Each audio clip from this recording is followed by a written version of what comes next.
Some of you guys here are looking at me and saying, man, why in the world are you not wearing shoes? Wearing a nice suit? But you're missing your pair of shoes. Like my friends in South Africa would say, you're missing your pair of techies. But the reality is, there's over 2.5 billion people in the world that has no shoes. You know, 1.24, close to about 1.3 billion kids worldwide are infected by soil-transmitted parasites and infection that can be cured, literally by preventing them by wearing shoes.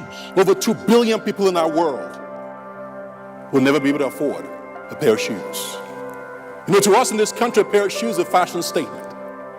But to the millions of kids all over the world, here's their primary mode of transportation. And I said, somebody got to do something about this.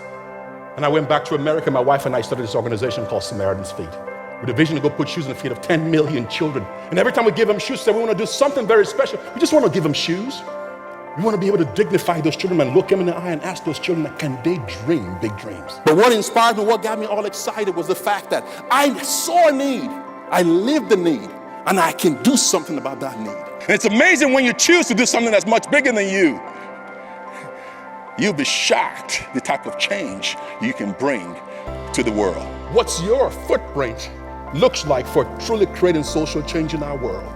How can I go to work and believe that I'm doing something that truly contributes to the future of humanity, that I can actually truly make a difference either in Arizona or somewhere on the other side of India? But the reality is we have to continue to always take risk in life, because the greatest hazard and omission in life is when we choose not to risk anything at all.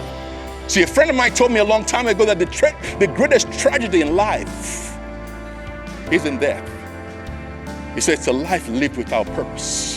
And over the last 7 years, we've been able to impact 3.5 million people in over 62 countries around the world, just because one person chose to come to Africa and show love and compassion to a poor African kid. Because of that, he chose, I'm going to do something about it, because my dream is that those 300 million children, none of them will lose their life because they have no shoe. And I know we can do that. Together we can do something from India all the way to a place like in West Virginia, that we can come alongside the poor and remind them that they're not forgotten, that they can also do good things. And that's what I want to challenge you guys here with today, that you guys can do something. Because one of my pastors told me once, a while ago, he said, Manny, if you find a need in your community, you don't have to wait for somebody else. Everybody always say that, I think that's for somebody else. That somebody else may be you. You know, Muhammad Ali said this stuff a long time ago, and it always baffles me. You know, it says service to others is the rent in which we pay to live here on planet Earth.